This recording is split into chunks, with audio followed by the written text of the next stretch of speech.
Jail হেফাজতে কড়া নিরাপত্তায় রয়েছেন সন্দীপ ঘোষ। প্রেসিডেন্সি জেলে কড়া নিরাপত্তায় রয়েছেন সন্দীপ, আর সন্দীপের লকআপে সবসময় নিরাপত্তা রয়েছে। আমরা এই বিষয় নিয়ে আরো বিস্তারিত আমরা জানবো অর্ণবের কাছ থেকে। অর্ণব, একবারই দেখো, প্রেসিডেন্সিয়ালের সন্দীপ ঘোষের যে লকআপ, এই লকআপের সামনে কিন্তু সবসময় দুজন নিরাপত্তা রক্ষী তাদেরকে কিন্তু মোতায়েন রাখা হয়েছে। তাকে কোনো রকম ভাবে কিন্তু বাইরে বেরোতে দেওয়া হবে না, এটাই কিন্তু জেল সূত্রে খবর পাওয়া যাচ্ছে। এবং যেটা গত দুদিন আমরা কোর্ট প্রোডাকশনের সময় দেখলাম যে রীতিমতো কিন্তু জনরোষে পড়লেন সন্দীপ ঘোষ, এই জায়গা থেকে দাঁড়িয়ে কিন্তু এই সিদ্ধান্ত নেওয়া হয়েছে। এবং তাকে কিন্তু দুজন নিরাপত্তা রক্ষীর পর্যবেক্ষণে সবসময় রাখা হয়েছে। এর পরবর্তী ক্ষেত্রে যেটা জানা যাচ্ছে, যদি তার সাথে তো আর লয়ার দেখা করতে চায়, তাকে কিন্তু এই জেলের নিরাপত্তা রক্ষীরা নিয়ে যাবেন, নিয়ে গিয়ে সন্দীপের সাথে দেখা করাবেন, কথা বলাবেন এবং তারপর কিন্তু ফেরটাকে ফেরত অর্থাৎ জেলের যে বাইরের অংশ দিয়ে যাবেন। অর্থাৎ কোনোভাবেই সন্দীপ ঘোষকে কিন্তু সেলের বাইরে আসতে দেওয়া হবে না, এমনটাই কিন্তু সিদ্ধান্ত নিয়েছে জেল কর্তৃপক্ষ। এবং তাকে কিন্তু একেবারে অর্থাৎ বিশেষ নিরাপত্তার মধ্যে দিয়ে রাখা হয়েছে সন্দীপ ঘোষকে। ধন্যবাদ, আমরা সেদিকে অবশ্যই পরবর্তী সময় নজর রাখবো।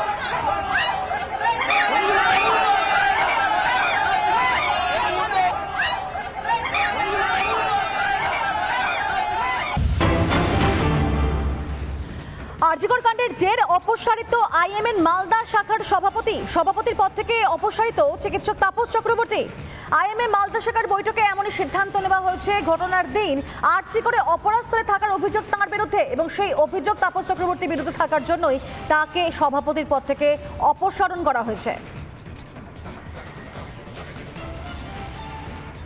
আরজিকর মেডিকেল কলেজে যে ঘটনাটা হয়েছিল, ডক্টর তাপস চক্রবর্তী নিজেই বলেছেন যে সেদিন তিনি সেখানে উপস্থিত ছিলেন অন্যান্য সদস্যদের সঙ্গে। সেই ভিত্তিতে আমাদের বিভিন্ন সদস্যদের মনে ক্ষোভ জাগে, যার জন্য আমরা জিবি মিটিং ডাকি এবং জিবি মিটিংয়ে সভাপতিত্ব করার পারমিশন তদানীন্তন সভাপতি ডক্টর তাপস চক্রবর্তী নিজেই আমাকে হোয়াটসঅ্যাপে দেন এবং আমরা জিবি মিটিং করি। এবং সেই মিটিংয়ে আমরা সর্বসম্মতিক্রমে সিদ্ধান্ত নিই যে আপাতত ওই ঘটনার জন্য ডক্টর তাপস চক্রবর্তীকে প্রেসিডেন্ট পদ থেকে সাময়িকভাবে অব্যাহতি দেওয়া হলো।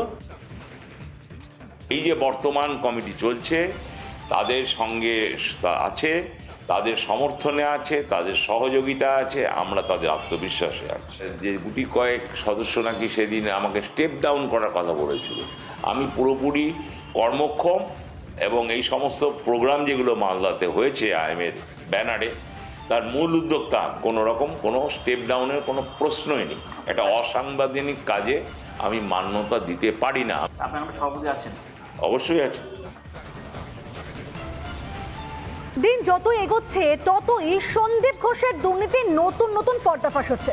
বারুইপুরে নার্সিংহোমে সেখানে রেজিস্ট্রেশন নাম্বার না দিয়েই প্র্যাকটিসের অভিযোগ সন্দীপ ঘোষের বিরুদ্ধে। আর বিতর্কের মুখে আবার সন্দীপের ঘাড়েই দায় ঠেলছে নার্সিংহোম কর্তৃপক্ষ।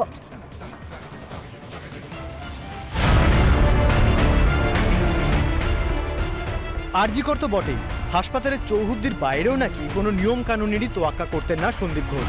বারুইপুরের একটি বেসরকারি নার্সিংহোমে রেজিস্ট্রেশন নম্বর জমা না দিয়েই প্র্যাকটিসের অভিযোগ উঠল আরজিকরের প্রাক্তন অধ্যক্ষের বিরুদ্ধে। প্রকাশ্যে এসেছে সন্দীপের প্রেসক্রিপশনও, যেখানে তার রেজিস্ট্রেশন নম্বরের উল্লেখই নেই। বিনা রেজিস্ট্রেশন নম্বরে কিভাবে সন্দীপ ঘোষকে নিয়োগ করেছিল ওই নার্সিংহোম? প্রয়োজনীয় নথি জমা দিতে টালবাহানা করছিলেন সন্দীপই, অভিযোগ নার্সিংহোম কর্তৃপক্ষের। হ্যাঁ, ডক্টর সন্দীপ ঘোষ আমাদের যে রেলগেটের যে ব্রাঞ্চটা আছে ওখানে উনি আসতেন। সে বলা হয়েছিল যে আপনার সব ডকুমেন্ট সাবমিট করুন যাতে আপনি এখানে আবার প্র্যাকটিস করতে চান। তখন উনি বলেছিলেন যে আমি সাবমিট করবো, এরকম করবো উনি বলে এরকমভাবে কিছুদিন করে উনি এখানে এসেছিলেন। তখন ডেজিগনেশন দিয়ে আপনি প্র্যাকটিসারিং কি নন প্র্যাকটিসিং আমাদেরকে জমা করুন। উনি বলেছেন ঠিক আছে আমি দেখছি, আমি জানাচ্ছি আপনাকে বলে আমাদের থেকে লেটারটা নিয়েছিলেন, কিন্তু আমাদেরকে কিন্তু এখনো পর্যন্ত ওরকম কিছু লেটার বা কিছু জমা দেননি। ইতিমধ্যেই সন্দীপ ঘোষ ও তার 4 শাগরিদকে 23 সেপ্টেম্বর পর্যন্ত জেল হেফাজতে নির্দেশ দিয়েছে আদালত। আগামী দিনে ইডি সিবিআই এর তদন্তে আরও কি চাঞ্চল্যকর তথ্য উঠে আসে সেটাই দেখার। বরুণ হালদারের রিপোর্ট, রিপাবলিক বাংলা।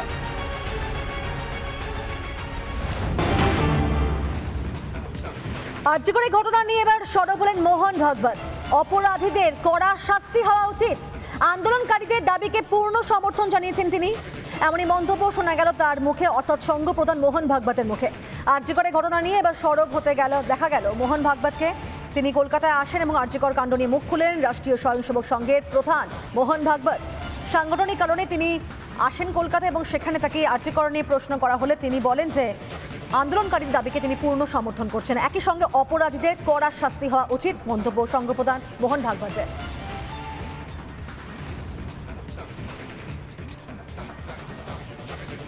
उसको उजागर करना चाहिए, बोलना चाहिए। निर्णय सरकार करेगी। ऐसी घटना बिल्कुल नहीं होनी चाहिए और जो हुआ है उसके पीछे जो सब लोग हैं उन सबको उनके अपराध के अनुसार शासन होना चाहिए। एक सीता के अपहरण से रामायण हुआ, एक द्रौपदी के वस्त्र तो हाथ लगा तो महाभारत हुआ। ऐसे देश में ये मातृशक्ति की स्थिति ये ठीक नहीं है और सरकार ने जो करना चाहिए ऐसा हमको लगता है, हमको बताना चाहिए, बोलना चाहिए। उन मांगों को भी संघ का समर्थन है और सरकार जो एक्शन लेगी उसमें भी हमारा समर्थन है।